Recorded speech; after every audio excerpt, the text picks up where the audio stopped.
Welcome to AKidsPlanet. Inspector Goober, where are you?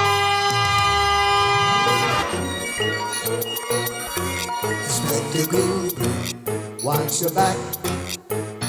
Mob guys are always on attack. He's never delirious, but serious, so villains never win. Inspector Goober,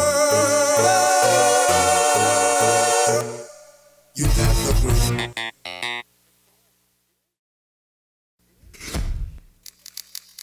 The story begins with the phone ringing frantically off of the hook. When Inspector Goober answered, "Hello?" Chief Whitley of the city police asked, "Goober, will you take the case of the missing envelope?" Inspector Goober replied, "I will, Chief. Where and when should I report?" The chief replied, "Go to Pipe 11, Sewer 7, Ashcan Drive." That next morning, Inspector Goober was hot on the tracks, visiting Pipe 11, Sewer 7, Ashcan Drive, looking for every clue and footprint he could find, and loving it. Chief Whitley's instructions led Inspector Goober to the manhole cover of none other than Itchy Rat. He tapped tink, tink, tink, clink, clink on the sewer cover. When Itchy Rat peeped out, Inspector Goober asked, "Do you know about a missing envelope?" But Itchy Rat was too afraid to snitch.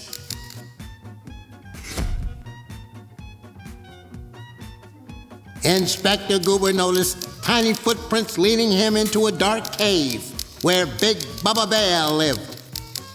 Then asked, "Do you know where a missing envelope might be found?" Big Bubba Bear growled loudly,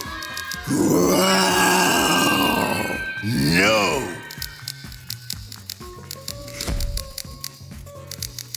Our scared Inspector Goober took off so fast from Big Bubba Bear's cave, he didn't know which way to run. Meanwhile, he was getting closer to a place in town called the Litter Box.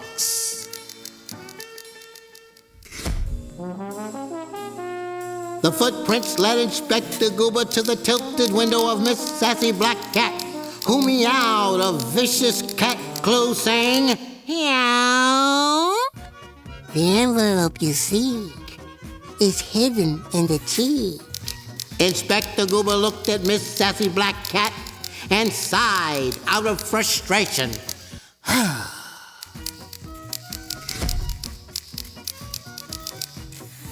Looking down, he noticed more footprints leading him through the woods to the all-knowing owl Hooly Hoo, who hooted a hoo-hoo conversation.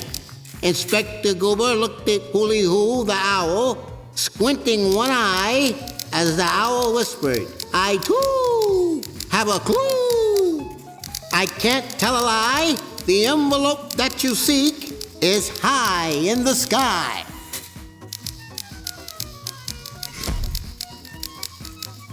Inspector Goober was getting more frustrated at not getting to the bottom of this case.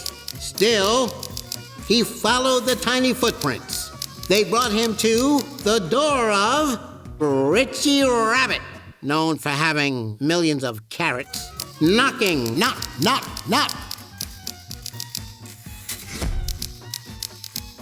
When answering the door, Inspector Goober asked, "Do you know of a missing envelope?" Richie Rabbit replied, Oh, my, no. But in just a moment, I expect a guest who knows all. News flash! Inspector Goober now felt like he might finally be cracking the case of the missing envelope.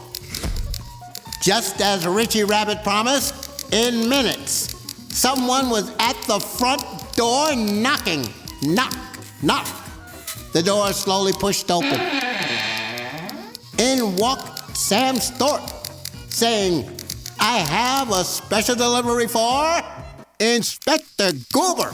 Goober! Goober! Goober! Inspector Goober wondered, how did Sam Stork know I would be here?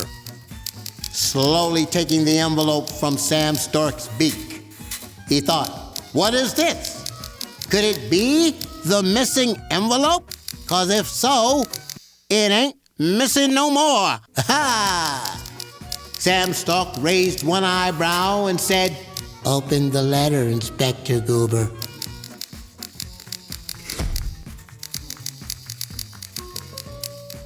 As Inspector Goober opened the envelope, he shouted, "What?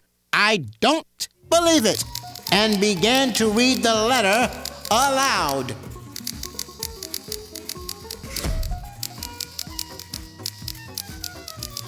Dear Inspector Goober, we were hoping that you would be able to find our special letter in time for a shout-out, thanking you for such great work throughout the year.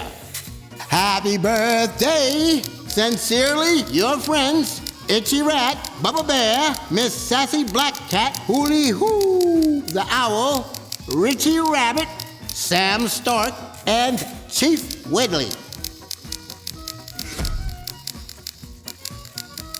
Inspector Goober's wristband phone began to ring frantically.